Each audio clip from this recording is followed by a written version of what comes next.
তুর্কমেনিস্তানের দারভাজা নামের একটি এলাকায় রয়েছে বিশাল এক গর্ত। সেই গর্তে দিন-রাত জ্বলে আগুন। দারভাজা গ্যাস স্ক্র্যাটার নামের স্থানটি নরকের দরজা নামে ব্যাপক পরিচিত। পর্যটকদের কাছে স্থানটি দারুণ জনপ্রিয়। জায়গাটি তুর্কমেনিস্তানের রাজধানী থেকে প্রায় 260 কিলোমিটার উত্তরে অবস্থিত। গর্তটি 190 ফুট প্রশস্ত এবং 70 ফুট গভীর। এটি মূলত একটি প্রাকৃতিক গ্যাস ক্ষেত্র। 1971 সালে এটি ধসে পড়ে তৈরি হয় এক বিশাল গর্ত। মিথেন গ্যাসের বিস্তার ঠেকাতে বিজ্ঞানীরা তখন গর্তটিতে আগুন ধরিয়ে দেন।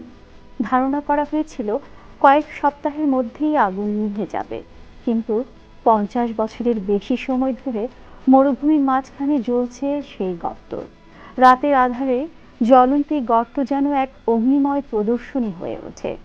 এই রহস্যময় উৎপত্তি ও ভয়ঙ্কর দৃশ্য এটিকে বিশ্বের অন্যতম অদ্ভুত স্থান হিসেবে পরিচিতি করেছে। মানুষের হস্তক্ষেপ কিভাবে প্রকৃতিকে উল্টে দিতে পারে তারই এক জীবন্ত প্রমাণ এই নরকের দরজা।